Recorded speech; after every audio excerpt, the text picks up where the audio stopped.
عزیزان گرامی وقار، رب ذوالجلال کی بارگاہ میں مایوسی کفر ہے، اور بخشوانے والے ایسے ایسے لوگوں نے بخشوا لیا جن کے بارے میں ہم سوچ بھی نہیں سکتے. حضرت امام حسن بصری رضی اللہ تعالیٰ عنہ کے متعلق ایک بات ملتی ہے، ان کی محفل میں بیٹھے ہوئے لوگ اتنا روتے تھے کہ ان کی داڑیاں بھیگ جاتی تھیں. امام حسن بصری ایک بار رمضان میں بیان کر رہے تھے، سارے مجمع میں بیٹھے ہوئے لوگوں نے توبہ کر لیا. یہ دیکھیں رمضان میں توبہ کرنے کا ثمرہ اور نتیجہ کیا ہوتا ہے. ایک بندہ جو گناہگار تھا، عادت لت سی پڑی ہوئی تھی گناہ کی، ایسی کہ چھوڑنے سے چھوٹتی نہیں، توبہ تو کر لیا.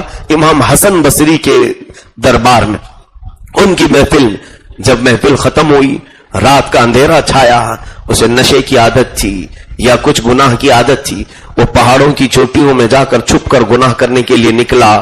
جیسے ہی یہ رمضان کے ختم کے دن تھے یا رمضان گزر چکا تھا، وہ اپنے گناہ کے قریب ہی گیا تھا، غیب سے ندا آئی، اے بندے کیا تجھے احساس نہیں، تجھے ہم نے حسن بصری کی محفل میں تو معاف کر دیا تھا، تجھے پوری طرح سے صاف کر دیا تھا، کیا تو ہماری اس رحمت کو ساتھ نہیں رکھنا چاہتا؟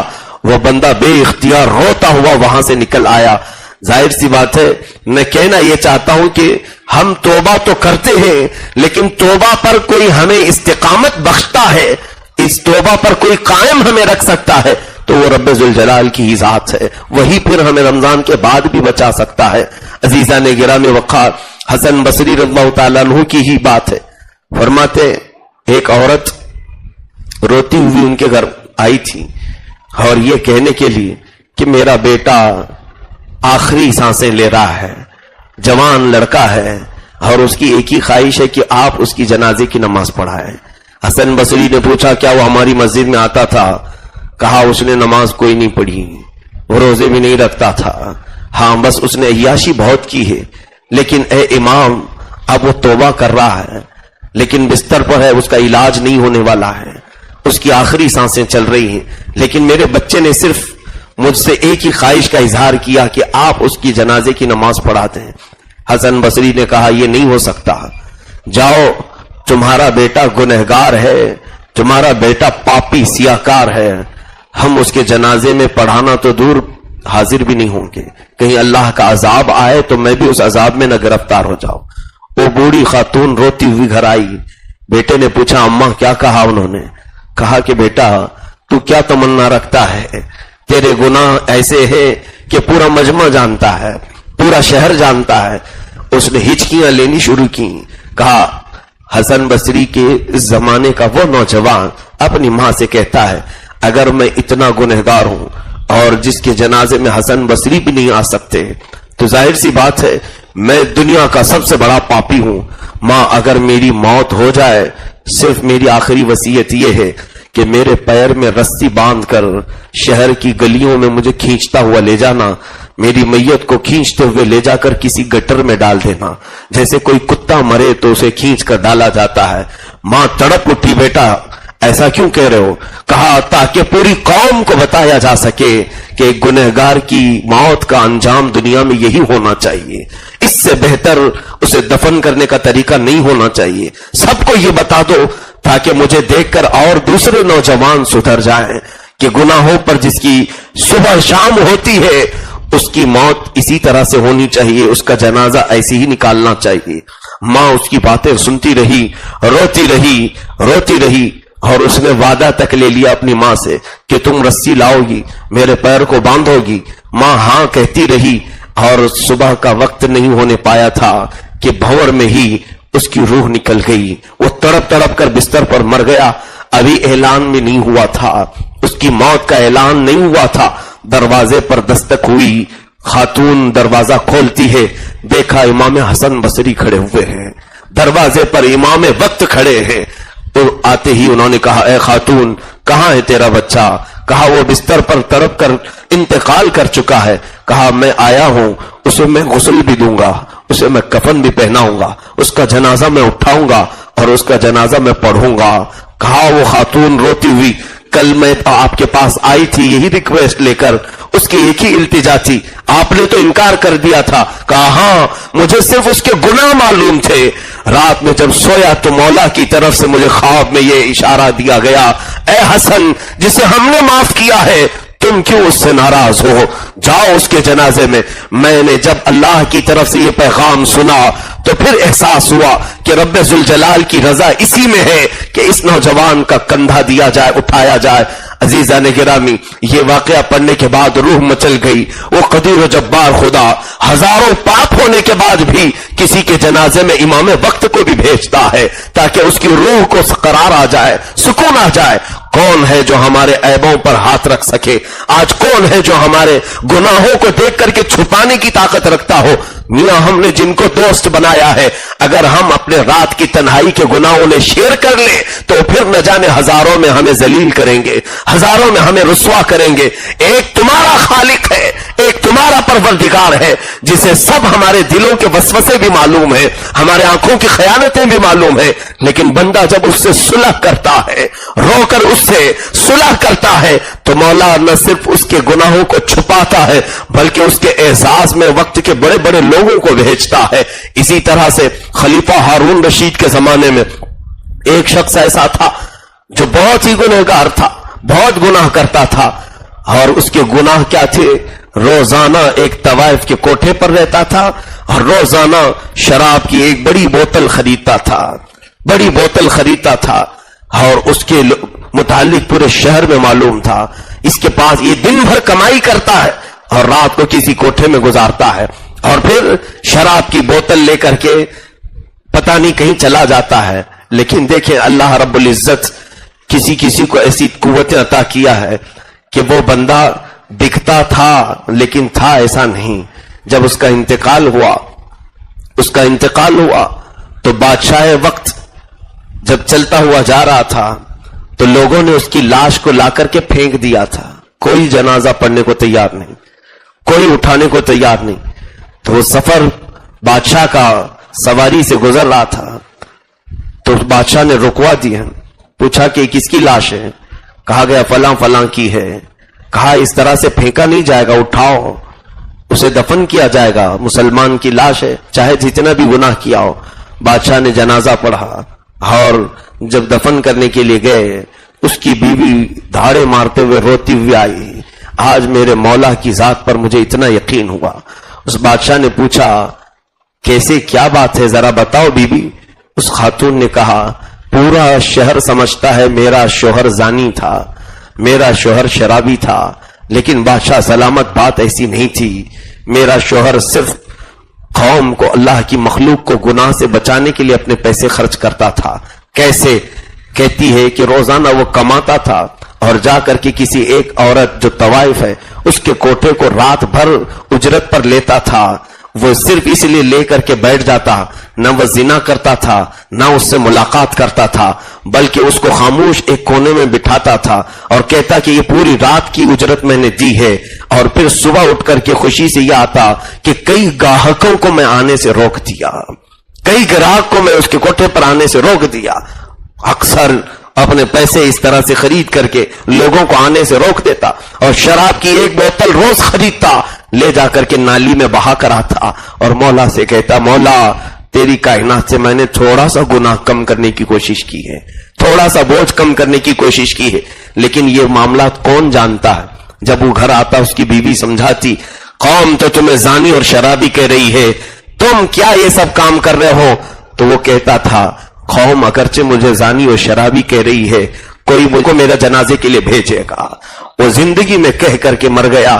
اس کی خاتون کہتی ہے میں نے اس کی لاش کو لوگوں کے حوالے جو کیا صرف یہ دیکھنے کے لیے, ہاں کیا رب تعالی حقیقت میں اس کے تمام اعمال کو دیکھ رہا تھا. جس وقت تمہاری سواری آئی اے بادشاہ میری روح پکار اٹھی. وہ قدیر و جبار خدا کسی کو مایوس نہیں کرتا. جب بندہ اس کی طرف بڑھتا ہے یا اسے راضی کرنے کی کوشش کرتا ہے تو بے اختیار وہ بخشش کا اعلان فرماتا ہے.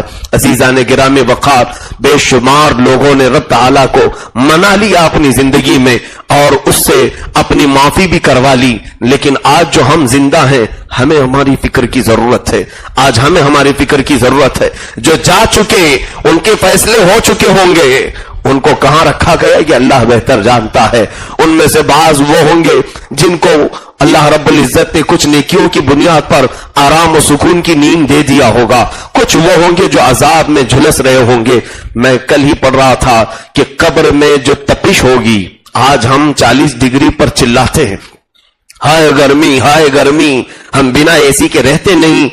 میں نے ایک روایت یہ پڑھی کہ قبر میں جو دہکایا جائے گا آگ میت کے لیے، اگر اس سے 12 میٹر دور کوئی ایک بڑا جانور بیل یا بھینس گزار دیا جائے، اس سے 12 میٹر دور، تو وہ بھون کر کے کباب بن جائے گی.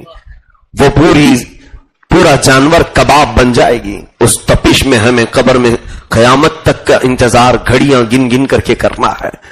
میرے عزیزو، کیا یہ تمام چیزیں ہمارے عبرت کے لیے نہیں ہیں؟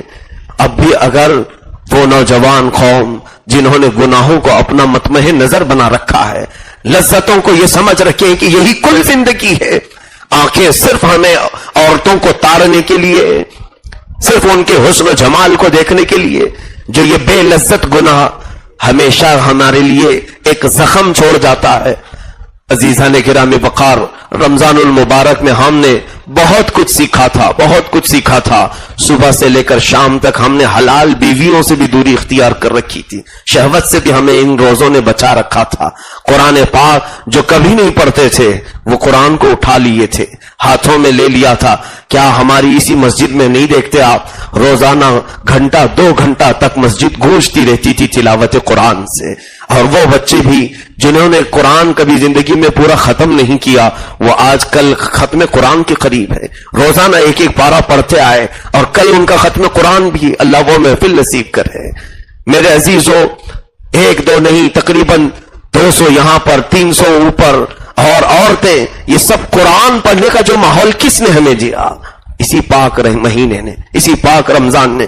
اور پھر اس کے جو برکات ہیں، اس کے اور جو انعامات ہیں، اس میں ایک یہ ہے یونٹی اس نے دیا تھا ہمیں، اتحاد ہمیں دیا تھا. ہم نے ایک دوسرے سے جھگڑنا چھوڑ دیا تھا. ہم ساتھ میں بیٹھتے تھے، ساتھ میں اٹھتے تھے. دوسرے دنوں میں دل سخت ہوتے ہیں، رمضان میں دل نرم کر دیے جاتے ہیں. ہم ایک دوسرے کو معاف کرنے کا جذبہ بھی سیکھتے ہیں. یہ تمام چیزیں ہمیں رمضان نے عطا کیا تھا. اے میرے عزیزو، رب تبارک و تعالیٰ کی بارگاہ میں اولیاء کاملین دھاڑے مار کر کے روتے تھے جب رمضان رخصت ہوتا، اور یوں کہتے کہ اے مولا، اگر ہماری زندگی کا خاتمہ تو نے لکھا ہے تو بس رمضان ہی میں عطا کر، رمضان ہی میں عطا کر. روح جب تن سے جدا ہو، ماہ رمضان دن جمعہ ہو، دوپہر سے دن ڈھلا ہو، لب پہ جاری یہ صدا ہو. ہم تو یہ دعا کرتے ہی ہیں کہ باری تعالی ہمیں ماہ پاک میں موت نصیب فرمائے، اور جو اس رمضان میں انتقال کر گیا اس کے لیے میرے آقا صلی اللہ علیہ وسلم کی بشارت عظمی ہے کہ مولا اسے قبر کے سوالات سے محفوظ رکھتا ہے. اسے قبر کے سوالات نہیں کیے جائیں گے اور اس کے لیے آسانیاں ہوں گی. یہ سب احسانات، یہ سب برکات رمضان کی ہیں. تم 1 رکعت پڑھتے تھے، مولا 70 گنا اس کا ثواب. تم 1 روپیہ خیرات کرتے، 70 بڑھا کر کے دیے جاتے. کیا بعد رمضان یہ سب ملنے کو ہے؟ ہم جس چیز کی بھی نیکیاں کر رہے تھے ہمیں 2 گنا نہیں، 6 گنا نہیں، 70 گنا مل رہے تھے ہر چیز. ہائے افسوس، ہم نے کھیلوں میں اس رمضان کو گزارا ہے، ہم نے اوقات کو ضائع کیا ہے، ہم نے رمضان المبارک کو ایسے ہی کیئرلیس کیا ہے جیسے اور دنوں کی طرح. ان لوگوں کا کیا ہوگا جو رات بھر کیرم کھیلنے کے لیے رمضان کی راتوں کو لائٹنگ کرتے تھے؟ ان لوگوں کا کیا ہے جو پورے رمضان المبارک میں رات صرف شب باشی کرتے ہوئے اس لیے گزارتے کہ آؤ چند لوگوں کی غیبت کریں، چند لوگوں کی برائیاں سنیں. ان کے لیے یہ رمضان وعید بن جائے گا قیامت کے دن. جس کے حق میں، جس کی شفاعت کرنے کے لیے رمضان آ گیا، پھر اسے جنت میں جانے سے کوئی روکے گا نہیں. اللہ تعالیٰ کی بارگاہ میں رمضان کی شفاعت مقبول ہے. رب تعالیٰ اس کی شفاعت پر کئی لوگوں کو جنت عطا کرتا ہے۔ میرے عزیزوں، بخشوالو مولا تعالیٰ کے حضور اپنے وہ تمام عیبوں کو اس کے سامنے رکھو۔ یقیناً اس رمضان کی جو برکات تھی اس میں سے ایک یہ بھی ہے کہ رمضان نے ہمیں رونا سکھایا تھا۔ ہم تو صرف اپنی چیزوں کے کھونے پر رونا جانتے ہیں، ہم تو اپنے مال کے گم ہونے پر رونا جانتے ہیں، لیکن یہ پاک مہینہ ایسا ہے جو اپنے مولا سے دوری پر بھی ہمیں رلا دیتا ہے۔ رات کی تنہائیاں ہمارے ذکر کی شبوں میں ہم نے دیکھا ہے کہ بچوں کی آنکھوں سے آنسو کیوں جاری ہو جاتے ہیں، یہاں سجدوں میں دل کیوں تڑپ اٹھتے ہیں، روح کیوں کانپتی ہے۔ یقیناً یہ ماہ پاک ہمیں رب تعالیٰ کی وحدانیت کا ایک ایسا درس دیتا ہے کہ ایسا لگنے لگتا ہے کہ اب جبار خدا کی محفل میں ہم بھی کھڑے ہیں، اور برکت رمضان کی۔ میں تو صرف یہی کہتے جا رہا ہوں کہ کیا کیا چیزیں ہمیں رمضان نے دی تھی، صرف اس لیے کہ تمہیں احساس ہو کہ کیا چیز ہم کھو رہے ہیں، کیا چیز ہم سے جا رہی ہے، کون سی چیز ہم سے رخصت ہو رہی ہے۔ رمضان نے ہمیں ایک چیز اور خاص دی تھی، وہ یہ ہے بار بار دعا کرنا، بار بار مانگنا، رب تعالیٰ سے بار بار سوال کرنا۔ اتنی دعائیں کون سے مہینوں میں کی جاتی ہیں؟ افطار سے پہلے دعا، سحری کے بعد دعا، نمازوں کے بعد دعا، سونے کے وقت دعا، تراویح میں ہر 4 رکعت پہ دعا، پھر ختم ہونے پر دعا۔ یہ تمام دعاؤں کا ذخیرہ کرے، بندہ مانگنے کی عادت ڈال لیتا ہے مولا سے، اور رب تعالیٰ کو ایسے سائلین بہت پسند ہے۔ وہ ارشاد فرماتا ہے فرشتوں سے کہ جو مجھ سے مانگتا ہے اسے دے دیا جائے گا، اگر دنیا میں نہیں تو قیامت میں اس کا اجر اسے دے دیا جائے گا، اور جو نہیں مانگتا مولا اس سے ناراض ہوتا ہے کہ اس بندے کو اب میری حاجت نہیں رہ گئی، اسے اب میری ضرورت نہیں رہ گئی۔ مجھے بتاؤ میرے عزیزو، کیا ہم نے رمضان میں بہت نہیں مانگا اللہ سے؟ بہت ہم مانگتے رہے۔ تو یہاں عاجزی بھی رمضان نے ہمیں دیا، انکساری ہمیں رمضان نے سکھایا تھا، خود غرضی نہیں، منکسر المزاج بننا ہمیں رمضان نے سکھایا تھا۔ ہم بار بار رب ذوالجلال کے حضور شرمندگی کا احساس بھی کرتے رہے، اور جب بھی افطاری کے وقت بیٹھتے تھے کیا ہم یہ نہیں کہتے کہ مولا دن بھر میں جو کچھ ہو سکا ہم نے کیا ہے، قبولیت تیری شان پر ہے، قبولیت تیرے ذمہ کرم پر ہے؟ کیا ہم یہ نہیں کہتے تھے مولا جانے انجانے میں ہم سے خطائیں ہو چکی ہوں گی، تو اسے درگزر کر دے؟ یقین ہے جو بندہ اتنی مرتبہ رب تعالیٰ سے لگا ہوا تھا، اب مجھے بتاؤ جہاں یہ رمضان کا سورج غروب ہوا کون سی افطاری میں دعائیں ہوں گی، کون سے افطاری میں دعائیں ہوں گی، کون سی سحری میں اٹھ کر کے مولا سے مانگا جائے گا؟ ہاں، میرے آقا صلی اللہ علیہ وسلم کی ایک حدیث پاک ہے، رب تبارک و تعالیٰ کو سب سے پسندیدہ عبادت کون سے وقت میں ہے؟ فرماتے ہیں سورج نکلنے سے کچھ دیر پہلے، جب سارے لوگ میٹھی نیند سو رہے ہوں، کوئی بندہ اٹھ جائے اپنے بستر سے اور مولا سے مانگے، رب تعالیٰ کو بے حد پسندیدہ عبادت ہے۔ اور یہ عبادت صرف رمضان کے حصے میں آتی ہے، یہ صرف رمضان کے حصے میں۔ سحری میں اٹھتے ہیں، سحری میں اٹھتے ہی لوگ جلد جلد اپنے اپنے ناشتوں سے فارغ ہو کر دعا میں مشغول ہوتے ہیں۔ کئی لوگ ہیں جو قرآن کی تلاوتوں میں مشغول ہیں، کئی ایسے ہیں جو اٹھتے ہی پہلے تہجد کی نماز ادا کر لیتے ہیں۔ بتاؤ یہ تہجد کا موقع رمضان کے علاوہ کہاں ملتا ہے؟ میرے عزیزوں، بہت بڑی بڑی نعمتیں جو پاکیزہ ماہ نے ہمیں دیے تھے وہ چند ہی سانسوں کے بعد اب ہم سے ختم ہونے کو ہیں۔ عید کے دن کا انتظار وہ کر رہا ہے جسے ناچنا ہو، جسے خوشیاں منانا ہو۔ ہم تو عید کا انتظار نہیں کر رہے، مولا کی بخشش کا انتظار کر رہے ہیں۔ اے رب ذوالجلال، اس وقت تک ہم پر سے رمضان کو نہ ہٹا جب تک ہمارے نام کی مغفرت کا اعلان نہ ہو جائے، اور آخری راتوں میں بھی اگر ہم بخشے گئے تو مولا یہ اس کا فضل و کرم احسان عظیم ہے۔ اے میرے عزیزو، آج کے دن کی ایک اور خصوصیت ہے۔ آج پوری دنیا میں، عالم اسلام میں یوم القدس کے نام سے لوگ ایک دن مناتے ہیں۔ جمعۃ الوداع کو بیت المقدس کا دن منایا جاتا ہے، یوم القدس، یہ احساس دلانے کے لیے کہ آج قدس پر جو یہودیوں کا غاصبانہ قبضہ ہے اس کی ہم مذمت کرتے ہیں۔ قدس کل بھی ہمارا تھا، آج بھی ہمارا ہے، اور ہم بازیابی کے لیے بارگاہ الہی میں دعا گو رہتے ہیں۔ رب ذوالجلال ہمارا قبلہ اول ہمیں پھر سے عطا کرتے ہیں، یہودیوں کے پنجوں سے اسے آزاد کرے ہیں۔